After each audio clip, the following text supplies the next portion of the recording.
हाँ, let's start CLM में आपका स्वागत है। मैं आज फिर एक वीडियो के साथ आया हूँ। जैसे कि आपको जानते हैं कि आप एजुकेशन से क्या क्या कर सकते हैं। देखिए, एजुकेशन ही ऐसा प्लेटफॉर्म है, आप कितने भी गरीब परिवार से हो, कितने भी हम्बल परिवार से हो, कितने भी क्या हो, जैसे आप कह सकते हैं आप कहीं ईंट भट्टे पे काम कर रहे हैं, आप अदरवाइज कहीं ऐसे सेक्टर में काम कर रहे हैं, प्राइवेट सेक्टर में काम कर रहे हैं, तो आप 18-12 घंटे काम करना पड़ता है। बस लेकिन जब आप एजुकेशन के बैक सेक्टर में जाओगे, एजुकेशन को सीखोगे, अब जैसे मान लो आपको सीडीएस निकालना है, नीट निकालनी है, आईआईटी निकालनी है, यूपीएससी निकालनी है, स्टेट पीसीएस निकालना है, बीपीएससी निकालनी है, ऐसे एग्जाम की तैयारी के लिए आपको एजुकेशन रिलेटेड चीजों को करना चाहिए। एजुकेशन आपके जीवन में इतनी चेंजेस ला सकती है, बच्चा को आप समझ नहीं सकते हो। इसलिए लगातार पढ़ने से ही, डेडिकेशन, डिसिप्लिन करने से ही आपको सब कुछ होगा। आपकी मेहनत और आपका परिवार की मेहनत, जो आपके पेरेंट्स आपको पैसा देते हैं जिससे आप पढ़ते हो, ऐसा तो नहीं आप कुछ भी लोग ऐसे हो सकते हैं जो सेल्फ कमा रहे हैं, कुछ ऐसे होते हैं माँ बाप दे रहे हैं, तो वो डजंट मैटर, अपने अपने डिपेंड पर होता है, अपने अपने परिवार के ऊपर होता है, हमारे परिवार की स्थिति कैसी है। तो एग्जाम्पल देखो, खान साहब क्या थे, वो याद है उनके पास पैसे नहीं हुआ करते थे, वो गुरुद्वारे में खाना खाया करते थे, फिर भी आज बंदा कहाँ है, वर्ल्ड का फेवरेट टीचर बन चुका है, इंडिया का, वर्ल्ड का भी। सेकंड पर्सन कौन, अब देखो अलग पांडे को, देखो अलग से पीडब्ल्यू को दुनिया जानती है। पीडब्ल्यू ने क्या नहीं किया तुम्हारे सिचुएशन में।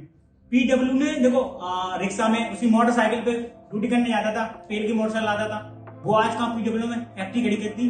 हमेशा गवर्नमेंट जॉब के पीछे मत भागो, टैलेंट डेवलपमेंट करो, टैलेंट डेवलपमेंट करोगे तो बहुत कुछ मिलेगा जीवन में। हमारे यूपी बिहार के लोगों को क्या मिलता है पता है, ज्यादातर हिंदी मीडियम से होते हैं, कॉन्फिडेंस बहुत होता है, करने की क्षमता बहुत होती है, लेकिन सही डायरेक्शन में कॉन्फिडेंस नहीं होता, सही डायरेक्शन में शिक्षा नहीं मिलती, सही शिक्षक नहीं मिलते। आपने देखा होगा क्लास 8 से 9 तक आप हिंदी मीडियम में पढ़े होंगे, लेकिन फिर भी इंग्लिश का टीचर अवेलेबल नहीं होगा।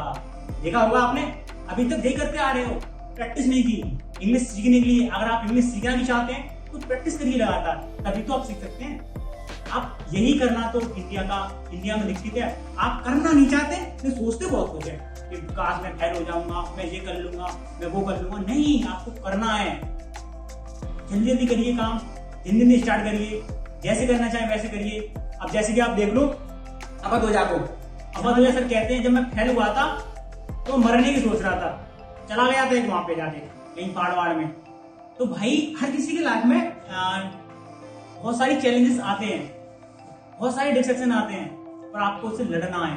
आप लड़ गए तो आप महान बन गए, नहीं लड़ पाए तो आप लूजर कहलाते हैं। भाई कोई साथ नहीं देगा, रिश्तेदार कुछ साथ नहीं देते। आपके रिश्तेदार होते हैं, आपके रिश्तेदार जब तक तुम्हारे साथ नहीं रहेंगे जब तक तुम सक्सेस नहीं हो।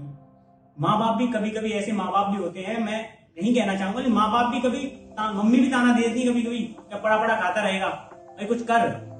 माँ भाई बहन भी कह देते हैं कभी कभी, भाई जीवन में नौकरी नहीं है, यहाँ पर आप सक्सेस नहीं हो, आपको कोई नहीं पूछेगा, कोई नहीं पूछेगा, भूल जाइए शादियां, 2 साल की शादियां भूल जाइए, एक कमरे में बंद कर इतनी मेहनत करो, 3 साल की मेहनत और जिंदगी चेंज।